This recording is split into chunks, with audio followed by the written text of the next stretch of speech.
अवधूतं परिजनसहितं श्रीकृष्णचैतन्यदेवं श्रीराधकृष्णपादं सहगणललिता श्रीविशाखान्वितश्च तं गोपिका वृषरवेस्तनयान्तिकेशि सेवाधिकारिणि गुरो निजपादपद्मे दास्यं प्रदाय कुरु मम व्रजकारणश्री राधां विषेवनरसे सुखिनीं सुखावदे गौररामसमारम्भम् ईश्वरं च मध्यमाम् अस्मदाचार्यपर्यन्तं वन्दे गुरुपरम्पराम् संसारदुःखजलधौ पतितस्वकाम क्रोधादिनक्रमकरहैर्कबलीकृतस्य दुर्वासना निगडितस्य निराश्रयस्य चैतन्यचन्द्रमम देहि पदावलम्बम् पाञ्चतत्त्वात्मकं कृष्णं भक्तरूपस्वरूपकं भक्तावतारं भक्ताख्यं नमामि भक्तशक्तिकम् वंशी नवनीरदाभात् पीताम्बरधरो विफलाधरोष्ठात् पूर्णेन्दुसुन्दरमुखादरविन्दनेत्रात् कृष्णात् परं किमपि तत्त्वमहं न जाने विद्युल्लता विलसितान्नुपमाङ्गकान्तिम् वैदाग्धकारुण्यरसाप्लुतपद्मनेत्रम् वृन्दावननवनिकुञ्जरसैकतृष्णम् राधां विना किमपि तत्त्वमहं न जाने श्रीमद्भागवतं नौमि यस्यैकस्य प्रसादतः अज्ञातानपि जानाति हि सर्वगमानपि वृषारूढं ममाकन्तं सोममीशं सदाशिवं हरिणामरसन्मत्तं नौमि विश्वरं हरम्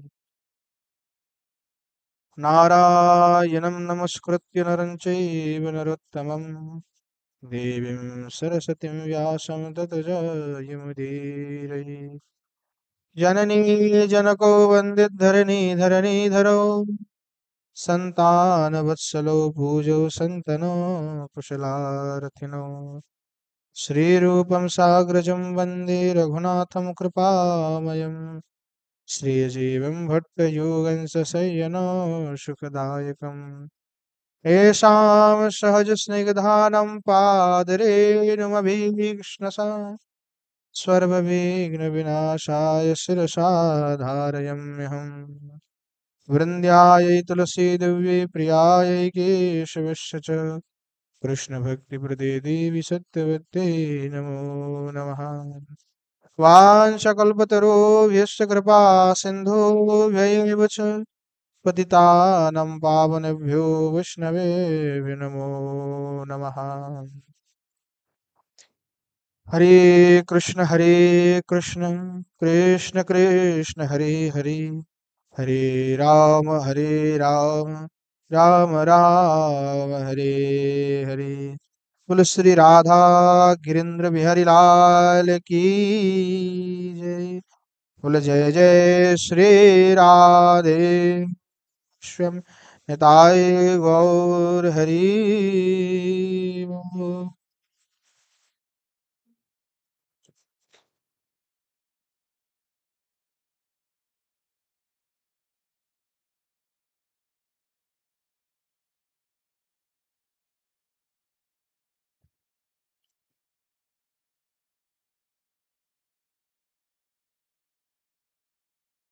श्री पंडित बाबा कृपा है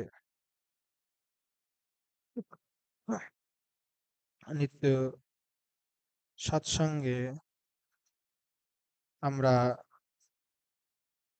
আমাদের আচার্যগণের জীবন চরিত সুধা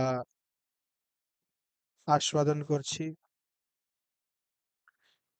সেই ক্রমে আমরা পরম পূজ্য শ্রী শ্যামানন্দ প্রভুর পরম পাবন চরিত সুধা আস্বাদন করছিলাম। পূর্বে আমরা আস্বাদন করলাম যে শ্রী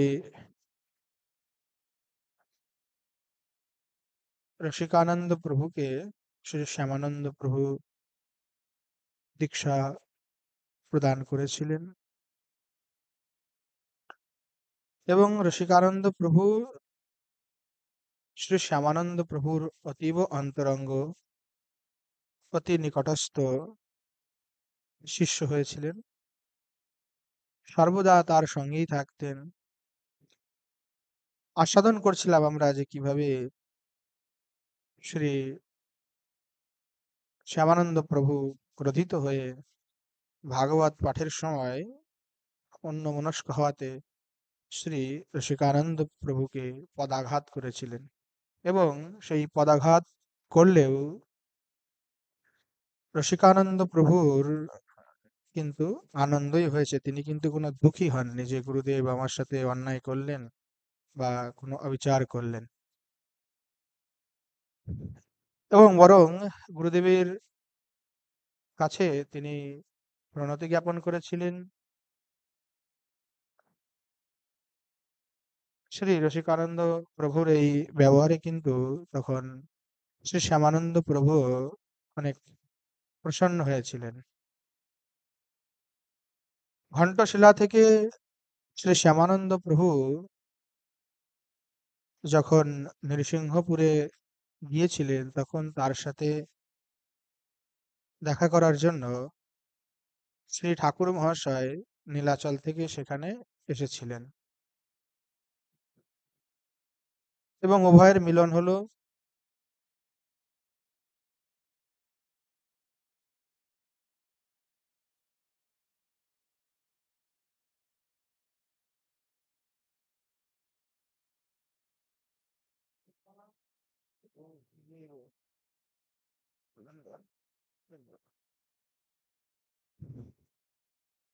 সেখান থেকে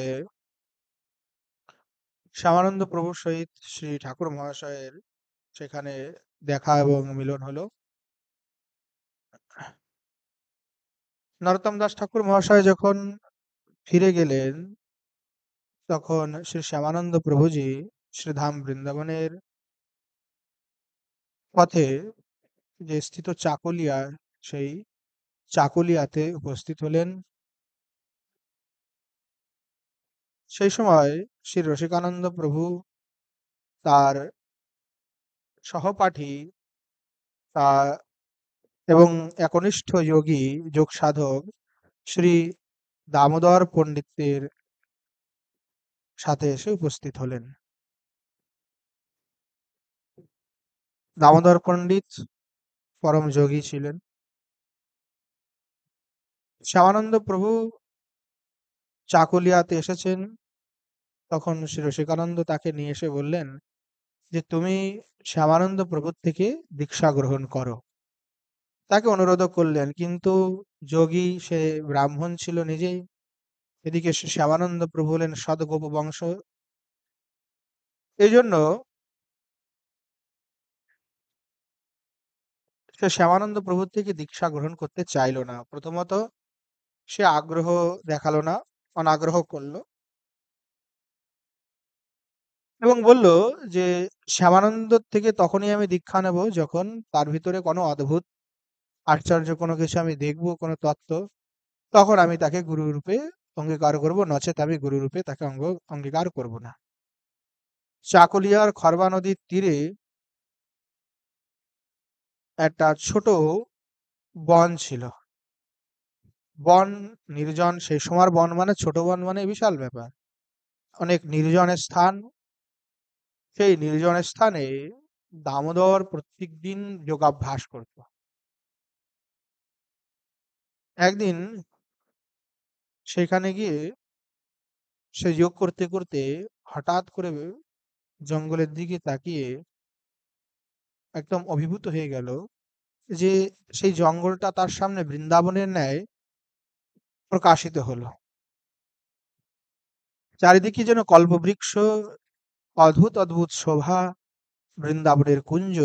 সেই এক কুঞ্জের নিকটে এক বৃক্ষ, সেই বৃক্ষের নিচে সিংহাসনে শ্রী নবকিশোর নটবর শ্যাম সুন্দর পীতাম্বর ধারণ করে বিরাজমান হচ্ছেন। শ্রী শ্যামানন্দ প্রভু মঞ্জুরি স্বরূপে শ্রী ঠাকুরের সেবা করছেন। এই দৃশ্যকে দর্শন করে শ্রী দামোদর বুঝতে পারলেন যে শ্যামানন্দ কই সাধারণ ব্যক্তি নন, সাধারণ মনুষ্য নন। শ্রী ভগবানের নিত্য পার্ষদ। তাই নিজের ব্রাহ্মণত্বের অহংকারটি তিনি তিলাঞ্জলি দিয়ে তৎক্ষণাৎ শ্রী শ্যামানন্দ প্রভুর শ্রীচরণে গিয়ে আশ্রয় গ্রহণ করলেন। কথিত আছে যে প্রথমত এই দৃশ্য দেখার পরবর্তীতেও তার মনে একটু খটকা লেগেছিল। যদ্যপি তিনি মেনে নিয়েছিলেন যে শ্যামানন্দ প্রভু আসলে কোনো সাধারণ ব্যক্তি নন, মনুষ্য নন।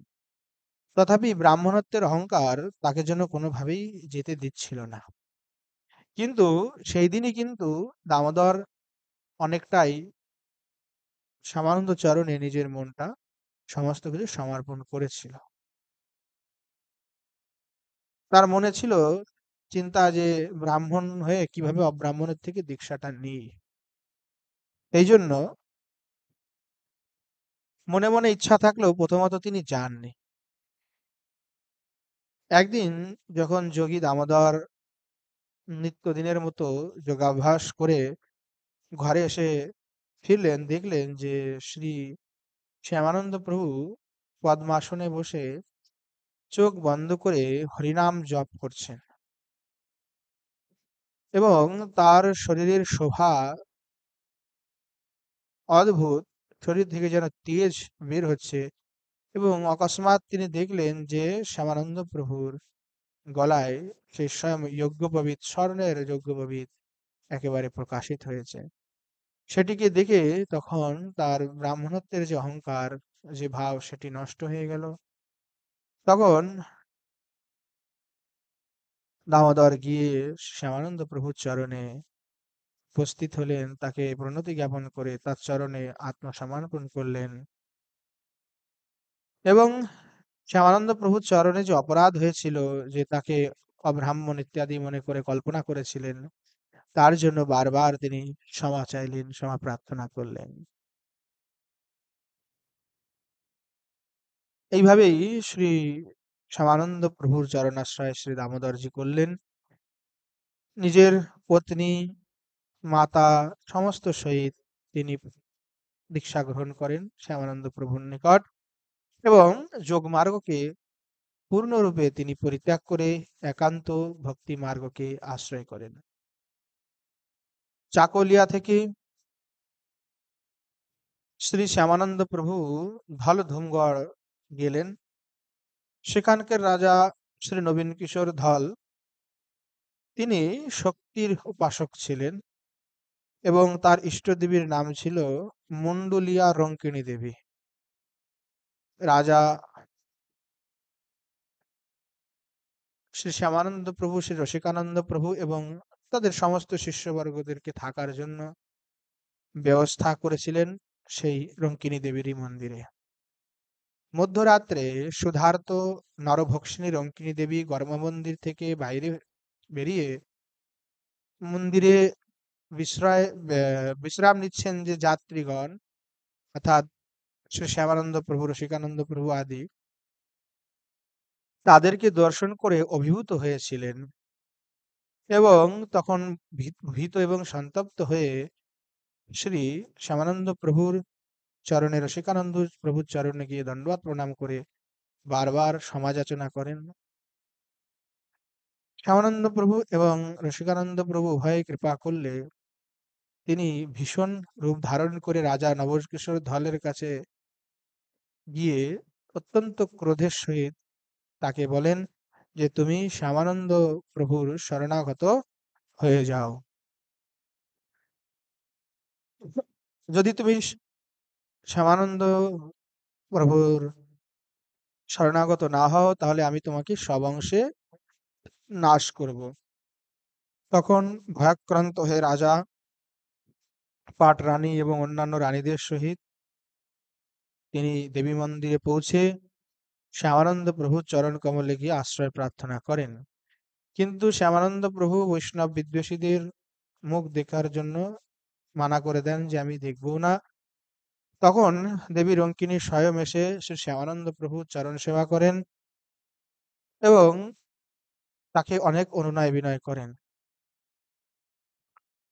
পরের দিন সকালবেলায় শ্রী শ্যামানন্দ প্রভু, শ্রী রসিকানন্দ প্রভু এবং অন্যান্য যে শিষ্যগণ তারা সেই মন্দির পরিত্যাগ করে ৬ কোশ দূরে আম্রবাটিকাতে গিয়ে উপস্থিত হলেন। সেখানে নিত্যকর্ম সম্পন্ন করার জন্য ওখানে গিয়ে থেমে গেলেন। তখন রঙ্কিনী দেবী রাজাকে সেখানে নিয়ে গেলেন এবং নিয়ে গিয়ে শ্রী শ্যামানন্দ প্রভুর চরণে তাকে একেবারে সমর্পণ করলেন। দেবী অনেক কাতর হয়ে তাকে নিবেদন করলেন যে আপনি রাজার প্রতি কৃপা করুন। তখন শ্রী শ্যামানন্দ প্রভু নবল কিশোর ধলকে সবংশে সমাপ্রদান পূর্বক তাদেরকে দীক্ষা প্রদান করেন। রাজা তখন বারবার আগ্রহ করলেন যে গুরুদেব আমি একটু সাধু বৈষ্ণব সেবা করতে চাই, মহোৎসব করতে চাই। তখন শ্যামানন্দ প্রভু বললেন এই আম্রবাটিকা সুন্দর কানন, এখানেই তুমি মহোৎসব করো। তখন সেই আম্রবাটিকাতেই বিশাল মহোৎসবের আয়োজন করা হয়েছিল। সেখানে প্রচুর সাধু সন্ত এবং ধল ধুমগড়ের প্রজা আদি সকলে এসে ওখানে অংশগ্রহণ করেছিলেন। যদ্যপি রাজা নবল কিশোর ধল দেবীর আজ্ঞাতে শ্যামানন্দ প্রভু চরণাশ্রয় করেছিলেন, তথাপি তার মনে একটু সংশয় ছিল। তিনি একবার শ্রী শ্যামানন্দ প্রভু এবং রসিকানন্দ প্রভুকে পরীক্ষা করার জন্য কি করলেন যে অনেক ভোজ্য দ্রব্য সামগ্রী পাঠালেন। আলু, সবজি বিভিন্ন পাঠিয়েছিলেন, তা আলুর জায়গায় উনি কি করেছিলেন পাথর পাঠিয়েছিলেন পরীক্ষা করার জন্য যে দেখি কেমন সিদ্ধ পুরুষ। তা আলুর জায়গায় আলুর বর্ণাকৃতির পাথর পাঠিয়েছিলেন। যখন এই পাঠালে তখন রসিকানন্দজির কাছে যখন এই সমস্ত দ্রব্য গিয়ে উপস্থিত হলো, রসিকানন্দজি ওই দ্রব্য দেখে খুব হাসলেন যে বুঝলেন রাজা আমাদেরকে একটা পরীক্ষা নিতে চায়। তখন উনি নিজের ঐশ্বরিক শক্তির প্রভাবে কি করলেন, ওই পাথরকে টুকরো করে বিভিন্ন সবজিতে আর কি প্রয়োগ করলেন এবং রসইও বানিয়ে ফেললেন এবং ঠাকুরকে ভোগও লাগালেন এবং সেই ভোগ রন্ধন করে আবার রাজার কাছে পাঠিয়েও দিলেন। তখন রাজা একেবারে অভিভূত হয়ে গেলেন যে কোনো আসলে আমার সন্দেহের কোনো কারণ নাই। যারা রসিকানন্দ বা শ্যামানন্দ প্রভু তারা কোনো সাধারণ মানুষ নয়। তাই এই পাথরকেও আলুর মতো সিদ্ধ করে ভোগ লাগিয়েছিলেন। এই জন্য সেই স্থানের নাম হয়েছিল ঘণ্টশিলা এবং কালক্রমে অপভ্রংশ হয়ে তার নাম হলো ঘাটশিলা। ঝাড়খণ্ডের ঝাড়খণ্ড রাজ্যের পাটানগরের নিকটবর্তী স্থান হলো সেই ঘাটশিলা। সেখানে এখনো এই রসিকানন্দ প্রভুর সেই অলৌকিক লীলাস্থলী এখনো সেটি সাক্ষ্য বহন করছে। শ্যামানন্দ প্রভু থেকে দীক্ষা নেওয়ার পর যে দেবী রঙ্কিনী এবং রাজা নবকিশোর ধল রাজ্যতে ফিরে যাননি। সে রসিকানন্দ প্রভুজির সাথেই তার সেবা করছিলেন। শ্রীপাঠ গোপীবল্লভপুরের পশ্চিম দিশাতে স্থিত বেলবন বেলবনে নিজের জন্য মন্দির নির্মিত করে সেখানেই তিনি অবস্থান করতে লাগলেন। শ্রীপাঠ গোপীবল্লভপুরে যত মহোৎসব হতো সেই সমস্ত মহোৎসবে দোনা পাত্তাল যা কিছু লাগতো সেগুলি দেবী রঙ্কিনী ব্যবস্থা করতেন। একবার শ্রী রাধা গোবিন্দজির কোনো সেবক কোনো কারণে দেবী রঙ্কিনীকে তিরস্কার করলে সেখান থেকেই দেবী আর দোনা পাত্তাল প্রস্তুত করতেন না, সেখান থেকে তিনি দোনা পাত্তাল দেওয়াটা বন্ধ করে দিয়েছিলেন। ঘণ্টশিলা থেকে শ্রী শ্যামানন্দ প্রভু রসিকানন্দ প্রভু শ্রী শ্যামানন্দ প্রভুকে শ্রী শ্যামানন্দ প্রভু রসিকানন্দ প্রভুকে চাকুলিয়াতে পাঠিয়েছিলেন ঘণ্টশিলা থেকে, এবং তিনি নিজে স্বয়ং নীলাচলে গিয়েছিলেন। নীলাচলে গিয়ে কিছুদিন থেকে তারপরে তিনি আবার বৃন্দাবনে এসেছিলেন। সেখানে এসে শ্রীনিবাস আচার্য প্রভুর সাথে আবার তার মিলন হলো, এবং রসিকানন্দ প্রভু তিনিও বৃন্দাবন দর্শন করার জন্য উৎকল থেকে ব্রজমণ্ডলে আসলেন। মথুরার কেশবদেবজির নিকটে এসে তখন শ্রী শ্যামানন্দ প্রভুর সাথে তার দর্শন হয়ে এলো।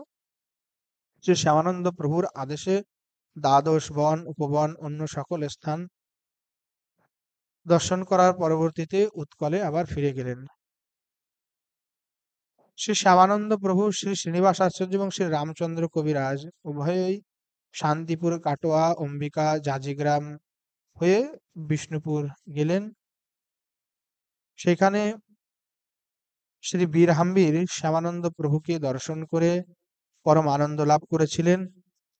শ্রী শ্যামানন্দ প্রভুর এ হলো প্রথমবার তিনি বনবিষ্ণুপুরে গিয়েছিলেন।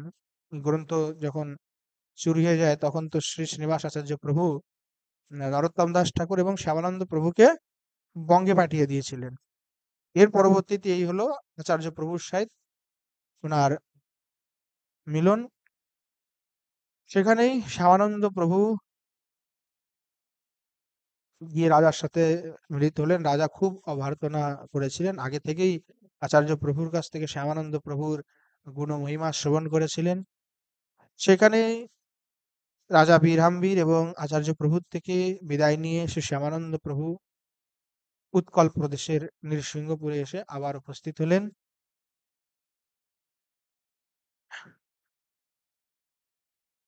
এবং পরবর্তীতে যখন শ্রী ঠাকুর মহাশয় খেতড়িতে তার ৬টি বিগ্রহের স্থাপনা করেছিলেন, সেইখানে শ্রী শ্যামানন্দ প্রভু তার সমস্ত শিষ্যমণ্ডলীকে নিয়ে সেখানে এসেও উপস্থিত হয়েছিলেন।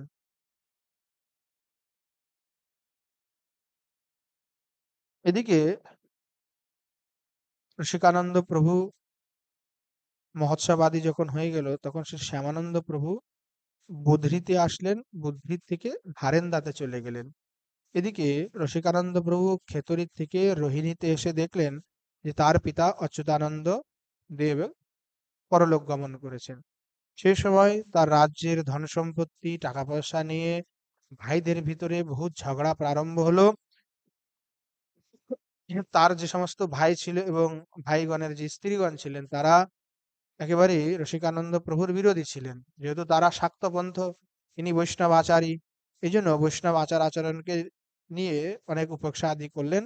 তখন রোহিণীতে থেকে ভক্তিতে অনেক বাধা আসছে, এটা দেখে রসিকানন্দ প্রভুজি অনেক দুঃখিত হলেন, এবং তখন নিজের পিতার সমস্ত সম্পত্তি আদির দিকে একেবারে দৃষ্টিপাত না করে একমাত্র নিজের কুলদেবতাকে আশ্রয় করে তাকেই বক্ষস্থলে ধারণ করে স্থায়ী রূপে রোহিণী পরিত্যাগ পূর্বক নিজের সপরিবার সহিত কাশীপুরে নিবাস করার জন্য চলে আসলেন। শ্রী শ্যামানন্দ প্রভুজি যখন কাশীপুরে আসলেন তখন শ্রী রসিকানন্দ প্রভু তাকে আগ্রহ করলেন যে গুরুদেব আপনি কুল দেবতার নাম রাখুন। তার আগ্রহে তখন কুলদেবতার নাম শ্যামানন্দ প্রভু রাখলেন শ্রী গোপীবল্লভ রায়জি, এবং এই বিগ্রহের নাম অনুসারে কাশীপুরের নাম পরিবর্তিত হয়ে গেল শ্রী গোপীবল্লভপুর। শ্রী গোপীপাঠ গোপীবল্লভপুরে যখন অবস্থান করছিলেন শ্যামানন্দ প্রভু, সে সময় শ্রী শ্যামানন্দ প্রভু একদিন শ্রী রসিকানন্দ প্রভুকে নিজের কাছে ডেকে স্নেহপূর্বক বললেন যে, রসিক, তুমি আমাকে একটা ভিক্ষা দাও। তখন গুরুদেবের এইরকম কথা শুনে শ্রী রসিকানন্দ প্রভু অত্যন্ত সংকুচিত হয়ে গেলেন যে কখনো তো এরকম কিছু বলেননি, আজকে হঠাৎ কেন বলছে। হাত জোড় করে নিবেদন করলেন, কি প্রভু, আমি তো আমার প্রাণ মন দেহ সবকিছুই আপনার চরণারবিন্দে সমর্পণ করেছি। আমার কাছে দেওয়ার মতো তো আর কোনো কিছু শেষ আছে বলে আমার মনে হয় না। আপনি আমাকে যা আদেশ দিবেন সেটাই আমার কাছে বেদবাক্য, সেটাই আমি পালন করব। তখন শ্যামানন্দ প্রভু রসিকানন্দ প্রভুকে বললেন যে, তুমি উৎকলের ব্রাহ্মণ থেকে শুরু করে চাণ্ডাল পর্যন্ত যারা আছে, রাজা রঙ্ক বালক বৃদ্ধ স্ত্রী পুরুষ ব্রহ্মচারী গৃহস্থী বানপ্রস্থী সন্ন্যাসী, সবাইকে নির্বিশেষে হরিনাম মহামন্ত্র প্রদান করো। শ্রী গুরুদেবের এই আদেশকে প্রাপ্ত হয়ে শ্রী রসিকানন্দ প্রভু দণ্ডবাদ প্রণাম পূর্বক তার আজ্ঞাকে পালন প্রারম্ভ করলেন। তখন থেকেই রসিকানন্দ প্রভু শিষ্য করা প্রারম্ভ করলেন।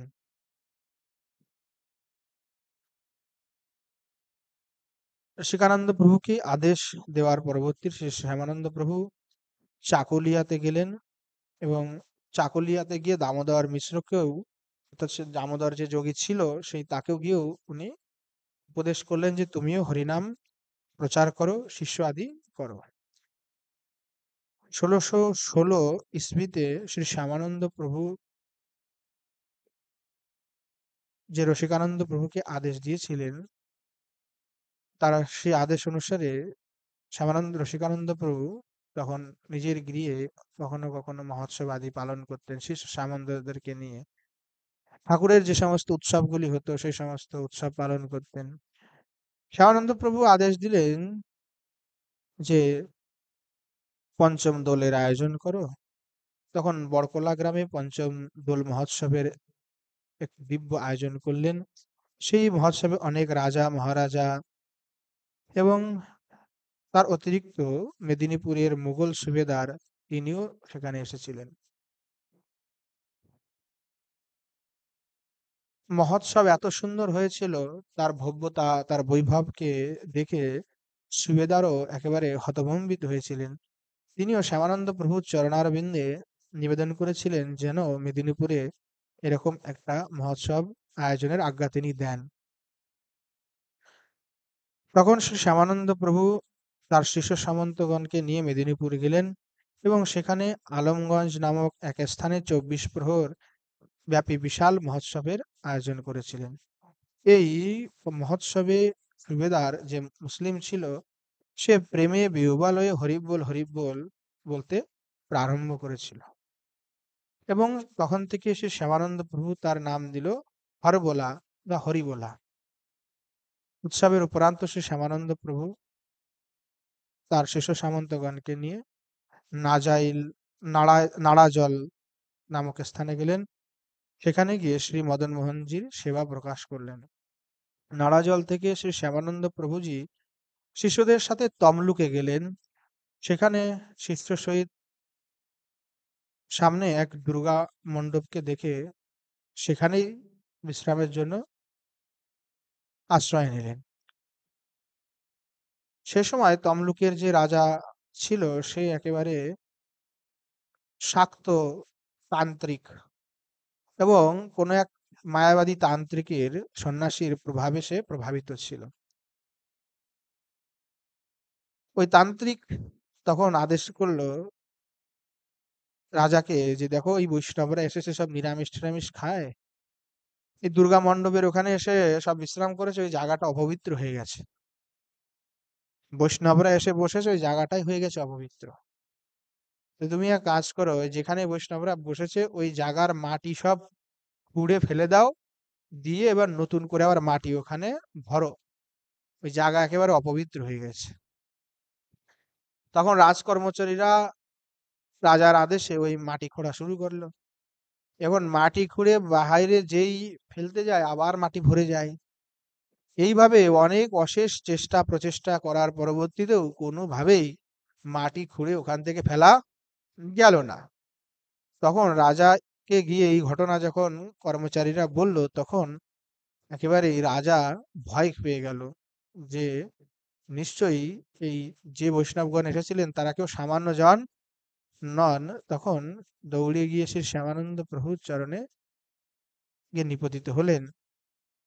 কিন্তু শ্যামানন্দ প্রভু প্রথমে একেবারেই কৃপা করলেন না, বললেন এই রাজা বৈষ্ণবদেশী, বৈষ্ণবদেশীর মুখ কবু না হারিবে, তাই বৈষ্ণব বিদ্বেষীর মুখ দেখবেই না। তখন সেই রাত্রে যখন শ্যামানন্দ প্রভু বিশ্রাম করেছেন, তখন শ্রীমান মহাপ্রভু স্বপ্নে এসে বললেন, দেখো আগে আমার এখানে সেবা হতো, কিন্তু এই মায়াবাদী তান্ত্রিকের দুষ্টতার কারণে এখন আর সেবা হয় না। আমার যে বিগ্রহ সেটা মির্জাপুরে এক ব্রাহ্মণের ঘরে চাটাইয়ের ভিতরে রাখা আছে, তুমি সেখান থেকে সেটি নিয়ে এসে এখানে মন্দিরে সেবা প্রকাশ করো। এবং পরবর্তীতে সে শ্যামানন্দ প্রভু রসিকানন্দ প্রভুকে পাঠিয়ে মির্জাপুরে গিয়ে সেখান থেকে ব্রাহ্মণের ঘরে সেই গুপ্ত রূপে শ্রীমান মহাপ্রভুর যে বিগ্রহ ছিল সেই বিগ্রহ সেখান থেকে আনান করলেন, এবং বিগ্রহ থেকে আনান করে সেটি সেবা তিনি আর কি প্রকাশও করেছিলেন। শ্রী শ্যামানন্দ প্রভু, শ্রী রসিকানন্দ প্রভু এবং তাদের শিষ্য সামন্ত যারা ছিলেন তারা সংকীর্তন করে মির্জাপুরে গিয়েছিলেন।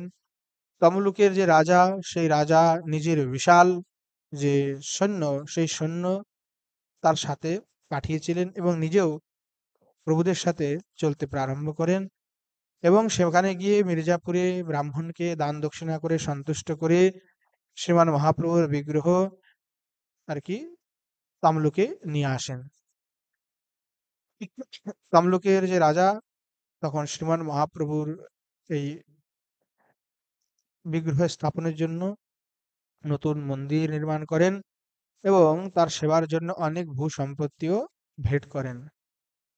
শ্রী শ্যামানন্দ প্রভুর আদেশে শ্রী রসিকানন্দ প্রভুর শিষ্য শ্রী রাধাবল্লভ দাস তিনি রাজাকে দীক্ষা প্রদান করেন, এবং মায়াবাদী যে তান্ত্রিক সে ওই তমলুক ছেড়ে অন্যত্র পলায়ন করেছে। তমলুকে শ্রীমান মহাপ্রভুর সেবাকে তিনি প্রকাশ করলেন। শ্রী শ্যামানন্দ প্রভুজি এবং রসিকানন্দ প্রভুজি উভয়েই বসন্তিয়া সেখান থেকে গেলেন, যেখানে 1617 ইসবিতে শ্রী গোকুলচন্দ্রজির সেবা প্রকাশ করেন, এবং তার সেবার জন্য শ্রী শ্যামানন্দ প্রভু একজন অধিকারী বৈষ্ণব নিযুক্ত করেন, এবং সেখান থেকে স্বয়ং নিজে শিষ্য সামন্ত নিয়ে ভারেন্দা চলে গেলেন। ওনার ভারেন্দাতে যখন উনি অবস্থান করছিলেন, সে সময় শ্রী হৃদয় চৈতন্য প্রভু তার অনেক ভক্ত এবং শিষ্যগণকে নিয়ে সেখানে এসে উপস্থিত হন।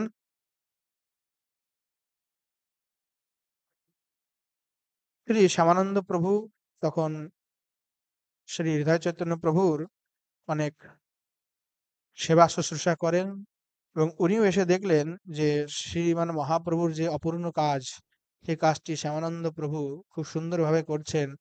শিষ্য সামন্ত করেছেন, রাজা মহারাজা পুরো উৎকলে একেবারেই শ্যামানন্দ প্রভু একেবারে বন্যা বয়ে দিয়েছেন প্রেমের। সব জায়গায় যাবেন তো শ্যামানন্দ পরিবার, হ্যাঁ, শুধু শ্যামানন্দ পরিবার, শ্যামানন্দ প্রভু কোনায় কোনায়, রসিকানন্দ প্রভু একেবারে উড়িষ্যার চারিদিকে কোনায় কোনায় পর্যন্ত প্রচার করেছেন।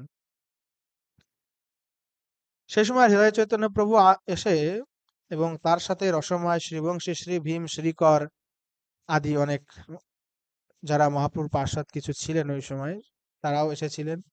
এসে শ্যামানন্দ প্রভুকে অনেক অনুরোধ করলেন বিবাহের জন্য, এবং গুরুদেবের আজ্ঞা তখন শ্যামানন্দ প্রভু আর ফেলতে পারলেন না। তখন বলরামপুর নিবাসী জগন্নাথ দাসের কন্যা শ্রীমতী শ্যামপ্রিয়া দেবী তার পানি গ্রহণ স্বীকার করলেন। শ্রী শ্যামানন্দ প্রভুর আদেশে শ্রী রসিকানন্দ প্রভু ময়ূরভঞ্জের রাজা বৈদ্যনাথ ভঞ্জ এবং তার ভাই এবং তার পত্নীগণ আদি সবাইকে দীক্ষা প্রদান করেছিলেন।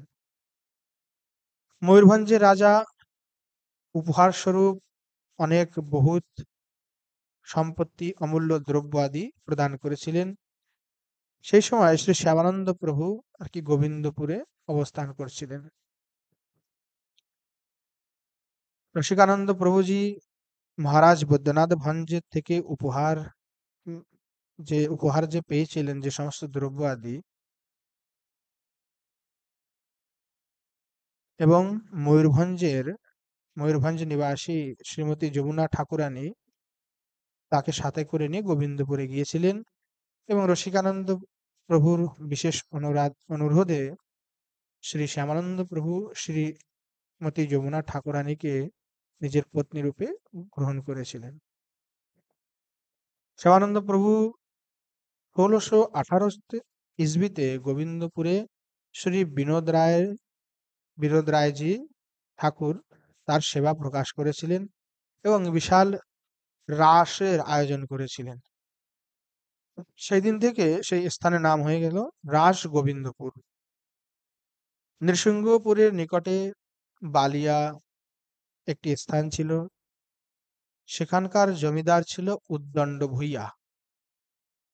তার নাম যেমন উদ্দণ্ড, তার কাজও ছিল উদ্দণ্ড। তিনি কি করতেন, গৌড়মণ্ডল থেকে নীলাচলে যাওয়ার যে রাস্তা, সেই রাস্তায় ছিল তার জমিদারি। তো ওই মার্গ দিয়ে, রাস্তা দিয়ে যখন কোনো বৈষ্ণব সাধুগণ যেত, সে কি করত, তার চেলা চামুন্ডা দিয়ে তাকে হত্যা করে তার গুদড়ি রেখে দিত। এইভাবে সে অনাচার উদ্দণ্ডতা করত, অপরাধ করত। শ্রী শ্যামানন্দ প্রভু, শ্রী রসিকানন্দ প্রভু এবং অন্যান্য শিষ্যর সহিত তিনি বলিয়া গেলেন। উদ্দণ্ড ভূঁইয়া প্রভুগণকে চিনতে না পেরে তাদের সর্বস্ব লুণ্ঠন করার জন্য দুষ্ট অনুচরের সহিত তাদের উপরে আক্রমণ করলেন এবং আক্রমণ করে কি করলেন, বাণ চালাতে প্রারম্ভ করলেন। এখন যতবার বাণ চালায়, সেই বাণ উল্টে ঘুরে এসে তাদের গায়েই লাগে। তখন এই চমৎকার দেখে ভীত হয়ে উদ্দণ্ড ভূঁইয়া শ্রী শ্যামানন্দ প্রভুর চরণে গিয়ে আশ্রয় নিলেন এবং শ্রী শ্যামানন্দ প্রভু উদ্দণ্ড ভূঁইয়াকে কৃপা করলেন এবং বললেন, তুমি এই বড় অবৈষ্ণব অপরাধ করেছো, জীব হত্যা করেছো, এই সমস্ত কিছু পরিত্যাগ করো, বৈষ্ণব ধর্মের আশ্রয় করো। তখন সেই সমস্ত কিছু পরিত্যাগ পূর্বক বৈষ্ণব হয়ে গেলেন এবং উত্তণ্ড ভূঁইয়া তাকে শ্যামানন্দ প্রভুকে বললেন যে, আমি জীবনে এত বড় পাপ করেছি, এই সমস্ত সাধুদেরকে হত্যা করে গুদড়িয়া গুদড়িগুলি আমি আলাদা রেখেছি ঘরে। তখন গুদড়িগুলি আনান করলো। তা গুদড়িগুলি যখন গোনা হলো, তখন তার সংখ্যা ছিল ৭১৮টা। শ্যামানন্দ প্রভু তাকে দীক্ষা প্রদান করলেন এবং যে সমস্ত গুদড়ি ছিল সব বৈষ্ণবদেরকে তিনি আবার মানে দান করে দিয়েছিলেন। সেখান থেকে শ্রী শ্যামানন্দ প্রভু বলিয়া নৃসিংহপুর থেকে শ্রী শ্যামানন্দ প্রভু, রসিকানন্দ প্রভু এবং অন্যান্য যারা শিষ্যগণ ছিলেন তাদেরকে নিয়ে ক্ষীরচোরা গোপীনাথের দর্শনের জন্য রেমুনাতে গিয়ে উপস্থিত হলেন। এখন যখন ক্ষীরচোরা গোপীনাথে দর্শন করতে এসে রেমুনাতে উপস্থিত হলেন এবং এসে দেখলেন যে গোপীনাথজি মন্দিরের ভিতরে নাই।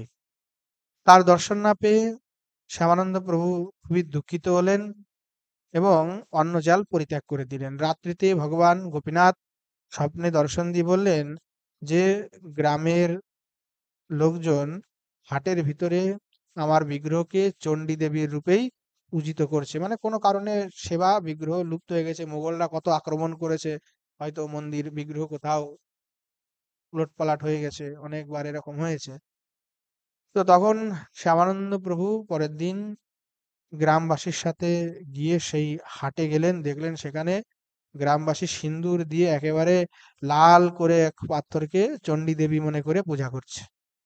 তখন শ্রী শ্যামানন্দ প্রভুর আদেশে ওই পাথর গ্রামবাসীরা উদ্ধার করলেন এবং তাকে সুন্দর করে যখন দুগ্ধ আদি দিয়ে পঞ্চামৃত দিয়ে অভিষেক আদি করে ধৌত আদি করলেন, তখন সে সিন্দুর দূরীভূত হলো এবং সাক্ষাৎ শ্রী গোপীনাথজি রূপে প্রকট হলেন। তখন সেই বিগ্রহকে নিয়ে পুনরায় শ্রী গোপীনাথে শ্রী শ্যামানন্দ প্রভু প্রতিষ্ঠিত করলেন। তখন আবার পুনরায় শ্রী গোপীনাথের সেবা প্রকাশিত হলো এবং শ্রী শ্যামানন্দ প্রভু নিজের শিষ্যগণকে নিয়ে 24 প্রহর ব্যাপী শ্রী হরিনাম মহাযজ্ঞ সেখানে উৎসব করেছিলেন। সেই সময় জবন সাহাজি সেখানে উপস্থিত হয়ে শ্রী শ্যামানন্দ প্রভুর শ্রী চরণ আশ্রয় করেন।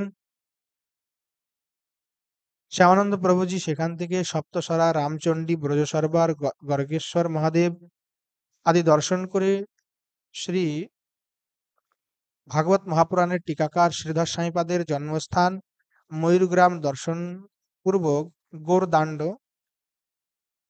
গিয়েছিলেন এবং গৌরদাণ্ডে গিয়ে সেখানে বলদেব বলদেব বলে 3 বার উচ্চারণ করেছিলেন এবং শ্রী শ্যামানন্দ প্রভুর আহ্বানেই পরবর্তীতে শ্রী বলদেব বিদ্যাভূষণ প্রভুপাদ আবির্ভূত হয়েছিলেন এবং পরবর্তীতে গৌড়ীয় সম্প্রদায়ের বেদান্ত ভাষ্য আদি প্রণয়ন করেছেন। যমুনাতে ক্ষীরচোরা গোপীনাথের সেবা পুনরায় প্রকাশপূর্বক শ্রী শ্যামানন্দ প্রভু রসিকানন্দ প্রভুকে নিয়ে নীলগিরি, বড়গ্রাম, ভদ্রক হয়ে সাক্ষী গোপালের দর্শন করলেন এবং সে সময় রথযাত্রা চলছিল। পুরীতে জগন্নাথজির রথে দর্শন করার জন্য সবাই ভক্তগণ এসেছেন। এদিকে শ্রী শ্যামানন্দ প্রভু শ্রী জগন্নাথের দর্শন করার জন্য পুরীতে আসবেন বলে নির্ণয় নিয়েছেন। এদিকে খুব দ্রুত কিন্তু উনি মানে শিষ্যদেরকে নিয়ে চললেন, কিন্তু এসে উনি 18 নালাতে উপস্থিত হয়েছেন। এই সময় জগন্নাথজিকে নিয়ে যখন নিয়ে যাওয়া হচ্ছে রথে করে, জগন্নাথজি আর চলে না, আর চলে না, আর যায় না আগে। তখন কি ব্যাপার কি ব্যাপার, তখন রাজা গজপতি পুরুষোত্তমকে শ্রী জগন্নাথজি স্বপ্নাদেশ দিলেন যে শ্যামানন্দ প্রভু তার শিষ্যগণ সহিত 18 নালা পর্যন্ত এসে উপস্থিত হয়েছে, সে যতক্ষণ পর্যন্ত না আসবে ততক্ষণ পর্যন্ত আমি এখান থেকে সরব না। তখন শ্রী রাজা তখন তার নিজের শিষ্য সামন্ত, রাজা তার কর্মচারী সামন্ত ঠামন্ত নিয়ে শ্যামানন্দ প্রভুকে দ্রুত আনানোর জন্য গিয়ে উপস্থিত হলেন এবং সেখানে গিয়ে সেখানে গিয়ে উপস্থিত হয়ে অনেক সম্মান এবং শ্রদ্ধার সহিত তাকে আহ্বান করে নিয়ে আসলেন। এদিকে শ্রী রসিকানন্দ প্রভু এসে তখন শ্যামানন্দ প্রভু বললেন যে তুমি রথেকে ধাক্কা দাও।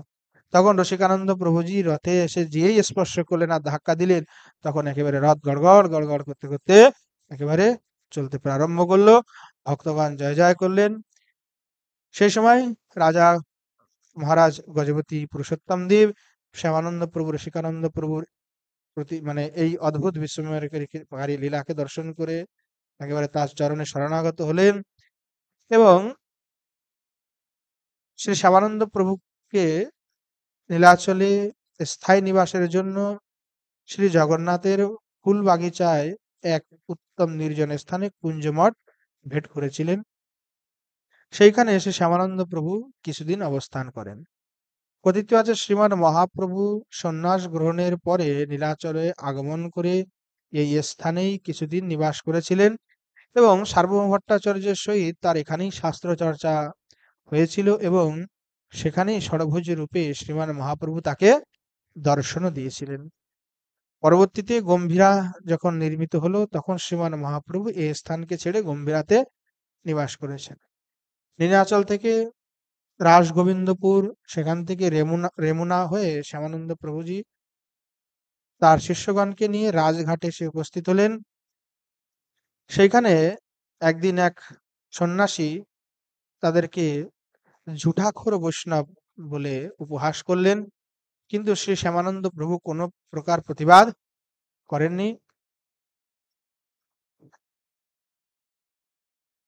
সুবর্ণরেখা নদীতে তার শিষ্যগণকে নিয়ে শ্রী শ্যামানন্দ প্রভু স্নান করতে গেলেন সেই সময়।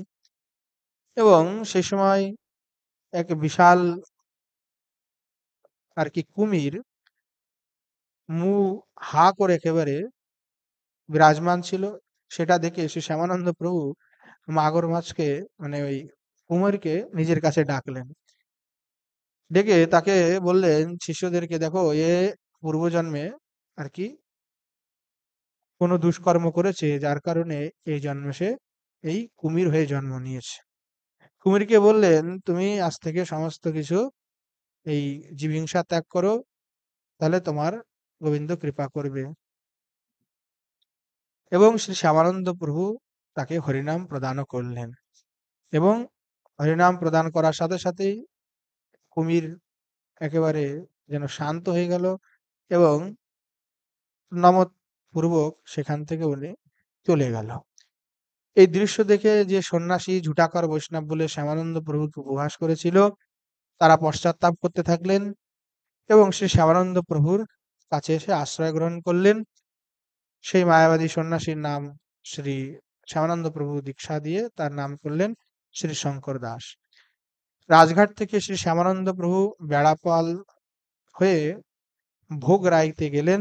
ভোগরাইতে বাঁশুরী নামক একজন দেবী ছিলেন। সেই দেবীকে 4 তান্ত্রিক সন্ন্যাসী বলি প্রদান করে নিত্য পূজা করত দেবী বাঁশুলীর। যখন শ্যামানন্দ প্রভু তার শিষ্য সামন্ত নিয়ে সেই স্থানে উপস্থিত হলেন, তখন সন্ন্যাসীগণ শ্যামানন্দ প্রভুর সহিত সমস্ত বৈষ্ণবগণকে অনেক উপহাস করলেন। উপহাসে আহত হয়ে বৈষ্ণবগণ শ্রী শ্যামানন্দ প্রভুকে নিবেদন করলেন যে, প্রভু আপনি কিছু করুন, এই অপমান তো সহ্য করা যায় না। শ্যামানন্দ প্রভু বললেন, কোনো কিছুর দরকার নেই, সব ঠাকুর কৃপা করবেন। যদি তোমাদের মনে কোনো ইচ্ছা থাকে যে এদের দণ্ড হোক, তাহলে তোমরা হরিনাম করো, গোবিন্দ সব মঙ্গল করবে। এই কথা যখন আদেশ দিলেন, তখন সবাই মিলে হরিনাম সংকীর্তন করলেন। এদিকে রাত্রিতে বাসুলী দেবী দিব্য বেশ ধারণ করে শ্রী শ্যামানন্দ প্রভুর নিবাসস্থানে এসে তার চরণ সেবা করতে লাগলেন। তখন শ্রী শ্যামানন্দ প্রভু কুপিত হয়ে দেবী বাসুলীকে বললেন, তুমি জীব হত্যা করো, জীব হত্যা করাও এবং তার রক্ত পান করো, মাংস ভক্ষণ করো, এই জন্য তুমি আমাকে স্পর্শ করবে না। তখন দেবী নিজের কৃত কুকর্মের জন্য শ্যামানন্দ প্রভুর চরণে বারবার সমাযাচনা করলেন, প্রার্থনা করলেন। শ্রী শ্যামানন্দ প্রভু তখন তাকে কৃপা করলেন এবং নিজের শিষ্য শ্রী আনন্দানন্দকে বললেন, দেবীকে তুমি দীক্ষা প্রদান করো। তখন আনন্দানন্দ সেই দেবীকে হরিনাম দীক্ষা প্রদান করলেন। কিন্তু দীক্ষা প্রাপ্তির পরে শ্যামানন্দ প্রভুর থেকে যখন তিনি ফিরে আবার নিজ স্থানে আসলেন, তখন অত্যন্ত ক্রোধিত হয়ে সেই 4 যে তান্ত্রিক ছিল তাদেরকে দণ্ড প্রদান করতে লাগলেন। তখন সেই 4 দুষ্ট ভয়ে ভীত হয়ে নিজের প্রাণ রক্ষার জন্য শ্রী শ্যামানন্দ প্রভুর চরণে এসে শরণ গ্রহণ করলেন। তখন শ্রী শ্যামানন্দ প্রভু দয়ার্দ্র হয়ে তাদেরকে অভয় প্রদান করে অনেক উপদেশ দিলেন এবং বললেন, এই সমস্ত দুষ্কর্ম তোমরা পরিত্যাগ করো, বৈষ্ণব হয়ে যাও। তখন শ্রী শ্যামানন্দ প্রভুর আদেশে শ্রী আনন্দানন্দ প্রভু তাদের 4 জনকে দীক্ষা প্রদান করেছিলেন।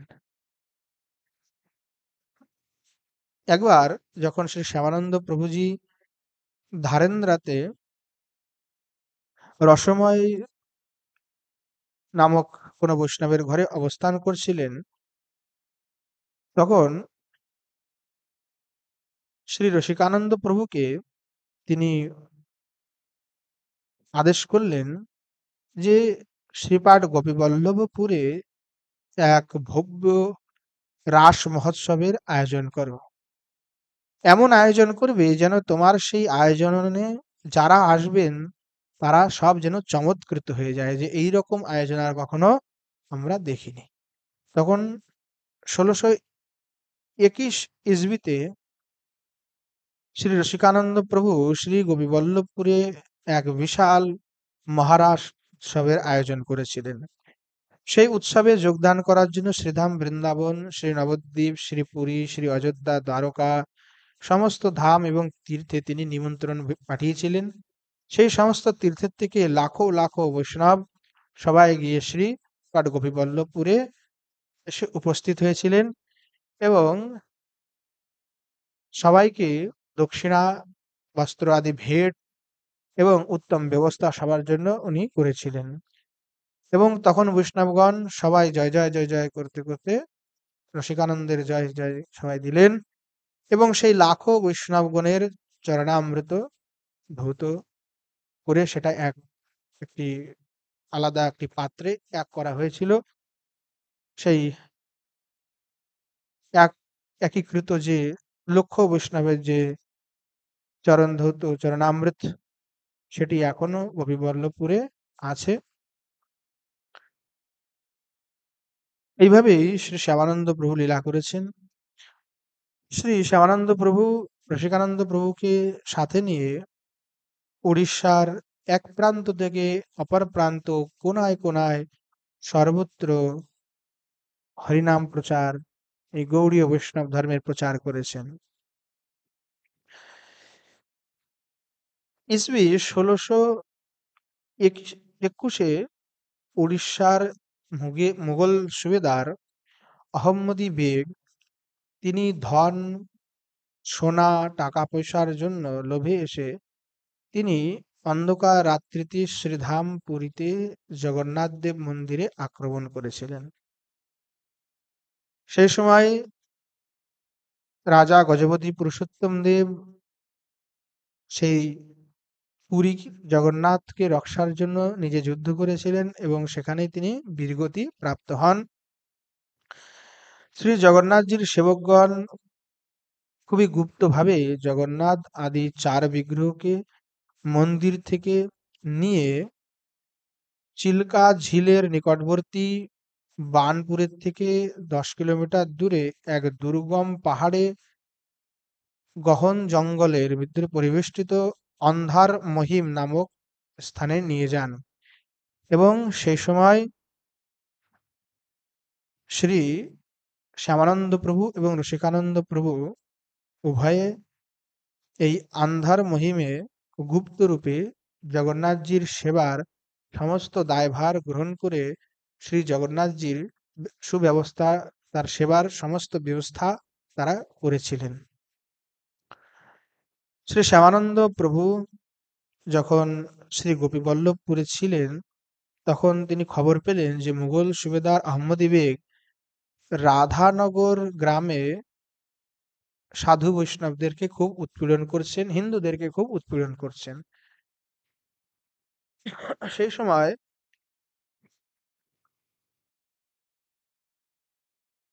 সমস্ত বৈষ্ণবগণ শ্যামানন্দ প্রভুকে এসে বললেন যে প্রভু, অনেক রাজা মহারাজা আপনাকে যে সমস্ত জমি সম্পত্তি দিয়েছেন সেই সমস্ত জমি সম্পত্তির উপরেই আর কি মানে ওই আহমদী বেগের লোভ হয়েছে, সেই সমস্ত জমি সম্পত্তিগুলি গিয়ে আর কি দখল করছে, কবজা করছে। তখন শ্যামানন্দ প্রভু শ্রী রসিকানন্দ প্রভুকে বললেন যে এই ভূসম্পত্তিগুলি যে দখল করছে তুমি এগুলার আবার পুনরায় উদ্ধার করো। তখন রসিকানন্দ প্রভু কি করলেন, শ্যামানন্দ প্রভুর আজ্ঞা পেয়ে বংশীদাস আদি ভক্তকে সাথে নিয়ে ময়ূরভঞ্জের মহারাজ বৈদ্যনাথ ভঞ্জের নিবাসে গিয়ে উপস্থিত হলেন এবং সেখানে গিয়ে হরিনাম আদি প্রচার করছিলেন, নিজের প্রভাব বিস্তার করছিলেন। সেইটা আহমদী বেগ শুনে আর কি ঈর্ষা করতে লাগলেন। সেই সময় ওই এক বিশাল হাতি বানপুরে অনেক সময় ঢুকে আসতো, ঢুকে বাড়ি ঘর তছনছ করতো, আক্রমণ করতো। সেই সময় আহমদী বেগ সমস্ত বানপুর নিবাসী এই হাতির অত্যাচারে একেবারে তাণ্ডবে ভয়ভীত হয়ে গেছিল। একদিন রাজা মহারাজারা মিটিং করলেন যে এইখানে এই হাতির অত্যাচার থেকে কিভাবে মুক্তি পাওয়া যায়। সেই সবার ভিতরে আহমদী বেগ বললেন যে রসিকানন্দ প্রভু যদি এই হাতিকে বশ করতে পারে তাহলে আমি তাকে নারায়ণ বলে মেনে নেব এবং যে সমস্ত সম্পত্তি আমি দখল করেছি তার সমস্ত কিছু আবার ফেরতও দিয়ে দেব। তখন এই সুযোগ পেয়ে রসিকানন্দ প্রভু একদিন হঠাৎ করেই বানপুরে আসলেন। সেই সময় সেই জংলি হাতিটিও এসে উপস্থিত হলো। আহমদী বেগ তার বাড়ির ছাদের উপরে বসে এই ঘটনা দেখছিল। শ্রী শ্যামানন্দ রসিকানন্দ প্রভু মার্গের মাঝে বসেই হরিনাম করছেন আর জংলি হাতি হুংকার দিয়ে তাণ্ডব করতে করতে তার দিকে এগিয়ে আসলেন। তো যখনই একদম শ্রী রসিকানন্দ প্রভুর নিকটে আসলেন তখন রসিকানন্দ প্রভু এমন কি যে বললেন, হাতি একেবারে চুপচাপ বসে গেল। সুরুচা করে একেবারে তাকে প্রণাম আদি করলেন এবং শ্রী রসিকানন্দ প্রভু তার কানে হরিনাম মন্ত্র দিয়ে তার নাম রাখলেন গোপাল দাস। এই দৃশ্য দেখে আহমদী বেগ একেবারে অভূত হয়ে গেলেন। তখন তিনি নিজে প্রত্যক্ষ এই ঘটনা যে ছাদ থেকে দেখেছিলেন, তখন নিজে প্রত্যক্ষই অনুভব করে নিজের দুষ্কর্মের জন্য ভয়ভীত হয়ে এসে তখন শ্রী রসিকানন্দ প্রভু শরণে আসলেন এবং যত ভূ-সম্পত্তি দখল করেছিলেন সেগুলি ফেরত তো দিলেনই দিলেন, তার সাথে আরো অনেক নতুন গ্রাম বৈষ্ণব সেবার জন্য ভেট করলেন। এবং পুরীধামের তার ভয়ে যেহেতু জগন্নাথজিকে এতদিন লুকিয়ে রাখা হয়েছিল, তখন জগন্নাথজির নবকলেবর আদি সমস্ত কিছু নির্মাণ করানোর জন্য আহমদী বেগ অর্থ দিয়েছিলেন এবং রসিকানন্দ প্রভু তাকে বলেছিলেন কি 10 মাড় সোনা তুমি দানে দেবে। তখন আহমদী বেগ সেই 10 মাড় সোনাও দান করেছিলেন। এই যে গোপাল দাস যে হাতি, সে পূর্বজন্মে বানপুরের বানপুর নিবাসী হরিহর নামের কোন এক কায়স্থ ছিলেন। যখন রামকেলি থেকে নীলাচলে শ্রীমান মহাপ্রভু আসলেন তখন এই হরিহরের ঘরে শ্রীমান মহাপ্রভু বিশ্রাম করেছিলেন। তখন উনি দেখেছিলেন যে হরিহর কি করত, নিত্য এক শুদ্ধাচরী ব্রাহ্মণের দ্বারা শালগ্রামজিকে 5 সের কাঁচা চাওয়াল ভোগ লাগাতেন। কাঁচা চাওয়াল, কাঁচা চাল। তো এই কাঁচা চাওয়াল যখন ভোগ লাগাতেন ওইটা দেখে শ্রীমান মহাপ্রভু ক্রোধিত হয়েছিলেন। তখন হরিহরকে মহাপ্রভু কুপিত হয়ে অভিসম্পাত করেছিলেন যে বেটা তোর বুদ্ধি হলো হাতির মতো, এই জন্য তুই এবং তোর পরিবার সমস্ত কিছু এই হাতিরূপেই হয়ে যাও। পরবর্তীতে শ্রী রসিকানন্দ প্রভুর কৃপাতে আবার সে মুক্ত হলো। বানপুর থেকে নীলাচল হয়ে যখন তিনি ফিরে আসছিলেন রসিকানন্দ প্রভু, সেই সময় শ্রী জগন্নাথজি তাকে স্বপ্নাদেশ দিলেন এবং বললেন গোপীবল্লভপুরে শ্রী গোবিন্দ নামে বিগ্রহ প্রকাশ করে আমার সেবা করো। তখন জগন্নাথের আদেশ প্রাপ্তি হয়ে নীলাচলবাসী দুইজন ভালো মূর্তিকার, তাদের নাম হলো শ্রী রঘুনাথ কামিল্যা এবং আনন্দ কামিল্যা, তাদেরকে দিয়ে তাদেরকেও শ্রী জগন্নাথজি স্বপ্নাদেশ দিলেন এবং তারা এসে উভয়ই শ্রী রসিকানন্দ প্রভুর চরণে এসে উপস্থিত হলেন এবং সেখান থেকে শ্রী রসিকানন্দ প্রভু তাদেরকে নিয়ে থুরিয়াতে শ্রী শ্যামানন্দ প্রভুর কাছে আসলেন এবং শ্যামানন্দ প্রভু সেই দুইজন মূর্তিকারকে দিয়ে শ্রী বৃন্দাবন চন্দ্রজির অত্যন্ত সুন্দর বিগ্রহ নির্মাণ করলেন এবং শ্রী শ্যামানন্দ প্রভুর আদেশ অনুসারে শ্রী রসিকানন্দ প্রভু তাদের দুইজনকে নিয়ে শ্রীপাঠ গোপীবল্লভপুরে গেলেন এবং সেখানে গিয়ে শ্রী গোবিন্দজির দিব্য সুন্দর মনোহর বিগ্রহ নির্মাণ করালেন এবং ময়ূরভঞ্জের রাজার রাজপ্রাসাদে স্বয়ং প্রকটিত শ্রীজের রাধারানীর বিগ্রহ, সেই বিগ্রহের সহিত শ্রী গোবিন্দের বিবাহ আদি করালেন এবং তৎপশ্চাৎ শ্রী রাধা গোবিন্দের সেবায় শ্রী রসিকানন্দ প্রভু নিমজ্জিত হলেন। থুরিয়া থেকে শ্রী শ্যামানন্দ প্রভু এবং শ্রী রসিকানন্দ প্রভু ঘণ্টশিলা গেলেন।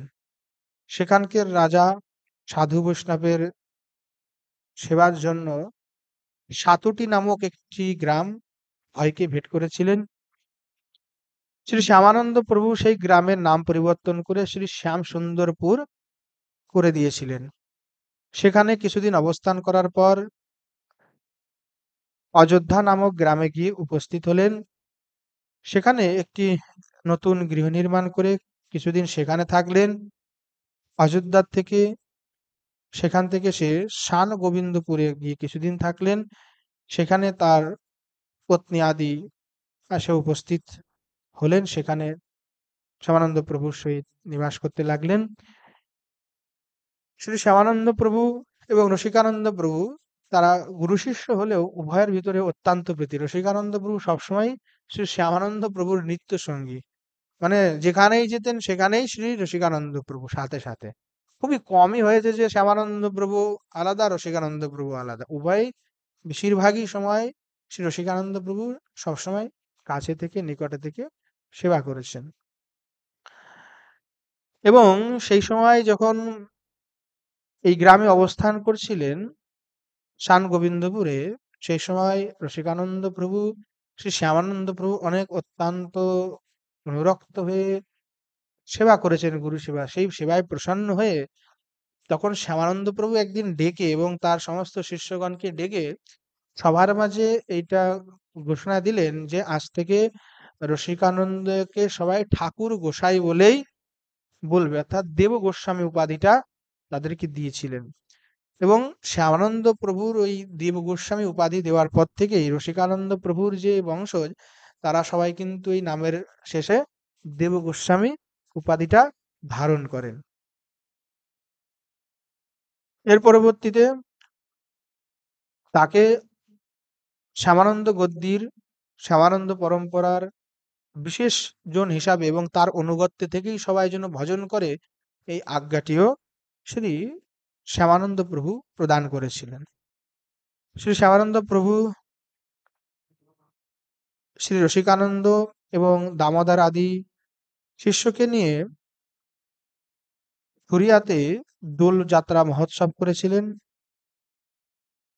সেই দোলযাত্রা মহোৎসবের সময় শ্রী ঠাকুরজি শ্রী শ্যামানন্দ প্রভুকে স্বপ্নে আজ্ঞা দিলেন যেন তিনি শীঘ্রই ব্রজে এসে উপস্থিত হন।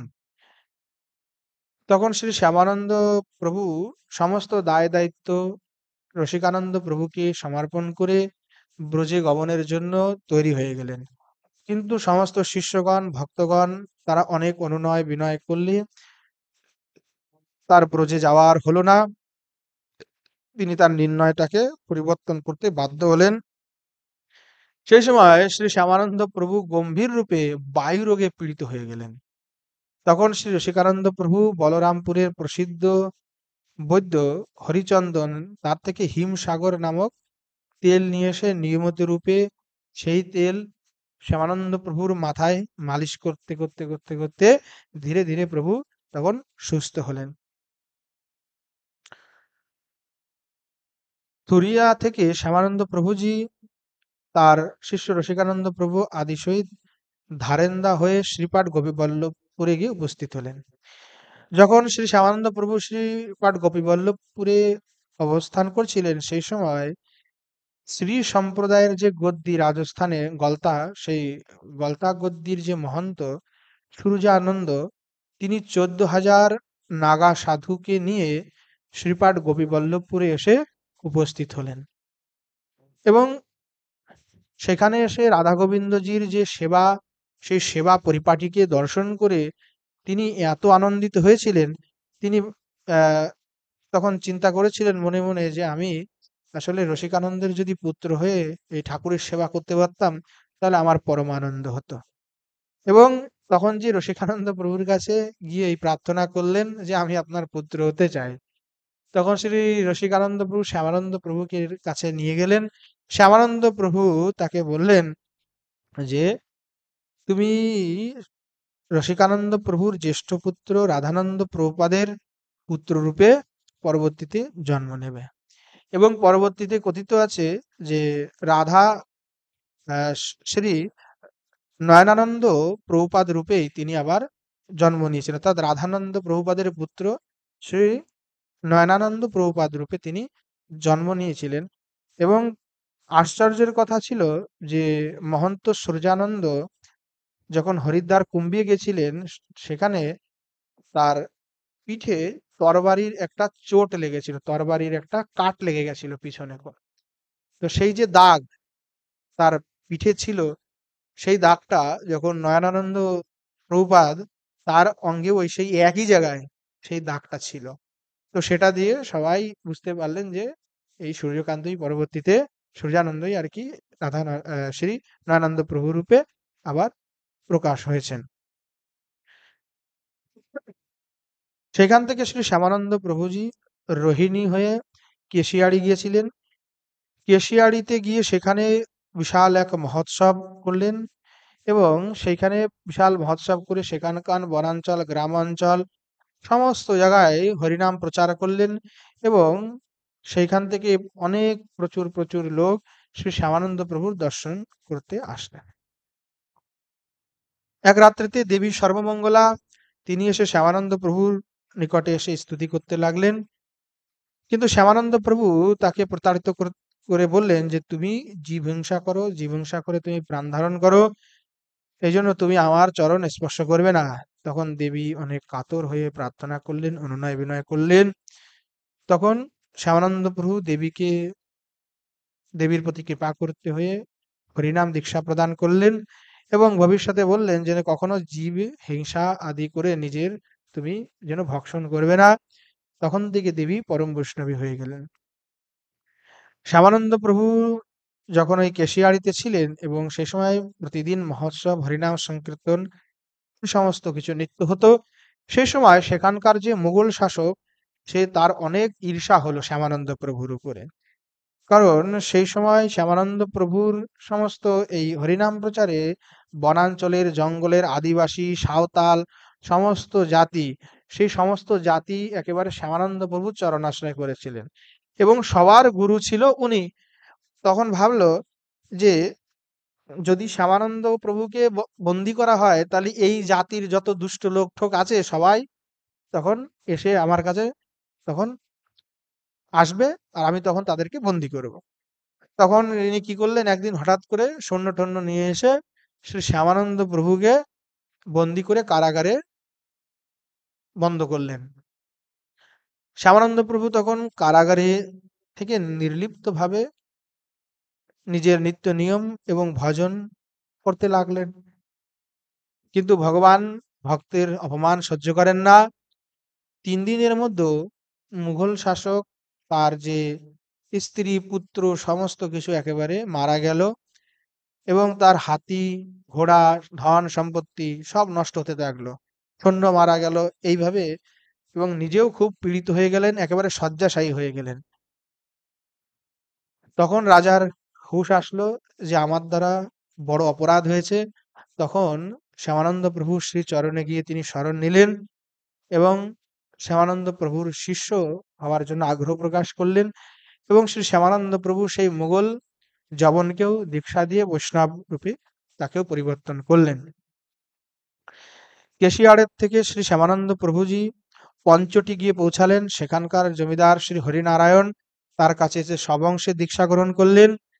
পঞ্চটি থেকে পটাশপুরে গমন করলেন। সেখানকার জমিদার শ্রী নৃসিংহ গজপতি তিনিও শ্রী শ্যামানন্দ প্রভুর থেকে দীক্ষা গ্রহণ করলেন। পটাশপুর থেকে শ্রী শ্যামানন্দ প্রভু নারায়ণগড় হয়ে খানাকুলে শ্রী অভিরাম ঠাকুরের শ্রীপাঠে উপস্থিত হলেন। সেখানে নিজের শ্রী মুখারবিন্দ দিয়েই তার শিষ্যদেরকে সেই অভিরাম ঠাকুরের গুণ মহিমা কীর্তন করলেন, যে কিভাবে অভিরাম ঠাকুর প্রকট হয়েছেন। যে যখন দাপর যুগে গোবর্ধনের এক পর্বতে লুকাছুপি খেলার সময় তিনি মানে শ্রী ভগবান তাকে একটু ধোঁকা দিয়েছিলেন, সেইখান থেকে সে খুঁজতেই ছিল। পরবর্তীতে শ্রীমান মহাপ্রভুর কৃপায় পুনরায় এই লীলাতে এসে উপস্থিত হয়েছেন। সমস্ত লীলা তিনি সুন্দর করে বর্ণনা করলেন। একদিন খানাকুলের এক কায়স্থ দিবান শ্রী শ্যামানন্দ প্রভু কাছে এসে উপস্থিত হলেন এবং তার কাছে এসে নিবেদন করলেন যে আপনি আমার ঘরে একদিন চলুন প্রভু। সেই সময় সেই দিবানের ঘরে বিশাল এক যজ্ঞ অনুষ্ঠান চলছিল। সেই সময় যজ্ঞের যে মুখ্য পুরোহিত সে এক সহযোগী পুরোহিতকে যজ্ঞকুণ্ডে অগ্নি প্রজ্বলিত করার জন্য বাইরে থেকে অগ্নি নিয়ে আসার জন্য বললেন। সেই যজ্ঞে শ্রী রসিকানন্দ প্রভুর এক শিষ্য ভুবন মঙ্গল দাস তিনি উপস্থিত ছিলেন। তখন তিনি বললেন যে যজ্ঞে তো কেবল ব্রহ্মাগ্নি দিয়েই করা উচিত। তখন এই বলে একটা ফু দিয়ে একেবারে যজ্ঞকুণ্ডে আগুন জ্বালিয়ে দিলেন। এইটা দেখে সমস্ত ওখানকার লোক মানে অদ্ভুত সব একেবারে হতভম্ব হয়ে গেলেন। খানাকুল থেকে শ্রী শ্যামানন্দ প্রভু রসিকানন্দকে নিয়ে চুঁচুড়া হয়ে চন্দননগরে গিয়ে উপস্থিত হলেন। সেখানে কি 1628 ইসবিতে গঙ্গার কিনারে রাধা গোবিন্দজির সেবা প্রকাশ করলেন এবং সেখানে 24 প্রহর ব্যাপী শ্রী হরিনাম মহাযজ্ঞ তথা বিশাল মহোৎসব সম্পন্ন করলেন। এইভাবে শ্রী শ্যামানন্দ প্রভু হরিনাম প্রচার করছেন উড়িষ্যার সমস্ত প্রান্তে, সর্ব জায়গায়। চন্দননগর থেকে শ্রী শ্যামানন্দ প্রভু মিরগোদা হয়ে বসন্তিয়া গেলেন। সেখানে গিয়ে শ্রী গোকুলচন্দ্রজির সেবা প্রকাশ করলেন। গোকুলচন্দ্রজি স্বপ্নে বললেন যে আমি সকালবেলায় গোপীদেরকে নিয়ে গোচারণ করতে যাই, সূর্যাস্ত হলে মন্দিরে ফিরে আসি, কিন্তু আমার অনেক ক্ষুধা লাগে, কিন্তু দেখো এখানে সেবার আমার ব্যবস্থা নেই। তখন শ্যামানন্দ প্রভু একেবারে স্বপ্নে এই কথা যখন এসে বললেন গোকুলচন্দ্রজি, তখন শ্যামানন্দ প্রভু মন্দিরের সেবাধিকারীদেরকে খুব ডাঁটফটকার লাগালেন এবং অষ্টজাম ভোগের সুব্যবস্থাও তিনি করলেন। বসন্তিয়া থেকে শ্রী শ্যামানন্দ প্রভু হিজলি, সেখান থেকে ময়ূরভঞ্জ হয়ে শ্যামসুন্দরপুরে আসলেন। সেই সময় অম্বিকাতে শ্রী হৃদয় চৈতন্য ঠাকুরও প্রকট হয়েছেন। এই খবর শুনে শ্রী শ্যামানন্দ প্রভু খুবই দুঃখী হয়ে গেলেন এবং খুব বিলাপ করতে লাগলেন যে এই প্রাণ আর রাখবো না, আমার গুরুদেব চলে গেছেন, তাহলে আমি থেকে আর কি করব। সেই সময় শিষ্যগণ অনেক তাকে বোঝালেন, তটস্থ তিনি হলেন এবং পরবর্তীতে অনেক ধুমধামের সহিত শ্রী গুরুদেবের উৎসব সম্পন্ন করলেন। সেখান থেকে শ্রী শ্যামানন্দ প্রভু গোবিন্দপুর চলে গেলেন। সেখানে নিজের যে প্রিয় শিষ্য দামোদর তার অপ্রকট হওয়ার সংবাদ শুনে অত্যন্ত দুঃখিত হলেন এবং দামোদরের যে বিরহ উৎসব, সেই বিরহ উৎসব শ্রী শ্যামানন্দ প্রভু নিজেই গোবিন্দপুরে সম্পন্ন করলেন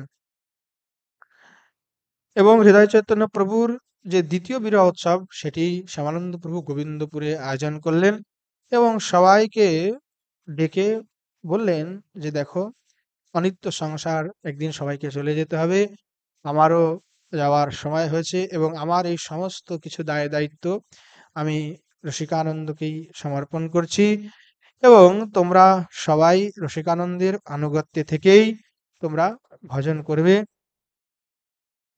এইভাবে শ্রী রসিকানন্দ প্রভুকে সকল বৈষ্ণবগণের সামনে পরবর্তী উত্তরাধিকারী হিসাবে ঘোষণা দিলেন এবং শ্রী শ্যামানন্দ প্রভু গোবিন্দপুরে এসে সমস্ত ভক্তদেরকে এসে বললেন যে তোমরা সংকীর্তন প্রারম্ভ করো। নৃসিংহপুরের ধরতিতে সেদিন থেকে অখণ্ডভাবে হরিনাম সংকীর্তন প্রারম্ভ হলো। জ্যৈষ্ঠ সংক্রান্তির পূর্ণিমার অন্তে প্রতিপদা তিথিতে শ্রী শ্যামানন্দ প্রভু হাজার হাজার লাখো লাখো তার শিষ্য বৈষ্ণবগণকে দুঃখের সাগরে নিবেদিত করে স্বয়ং নিত্যধামে গমন করলেন। শিষ্যরা সব হাহাকার ক্রন্দন করতে থাকলো যে কোথায় প্রভু আমাদেরকে ছেড়ে চলে গেলেন। এইভাবেই শ্রী শ্যামানন্দ প্রভু তার ভৌতিক লীলা সম্পন্ন করে শ্রী যুগল সরকারের নিত্য নিকুঞ্জে প্রবিষ্ট হলেন। বলিয়ে শ্রী শ্যামানন্দ প্রভুপাদ কি জয়। শ্রী শ্যামানন্দ প্রভু শ্রী চরণ কমলে প্রণতি জ্ঞাপন পূর্বক আজকের কথা আমরা এখানেই বিশ্রাম দিচ্ছি। প্রেম সে বলিয়ে জয় জয় শ্রী রাধে শ্যাম নিতাই গৌর।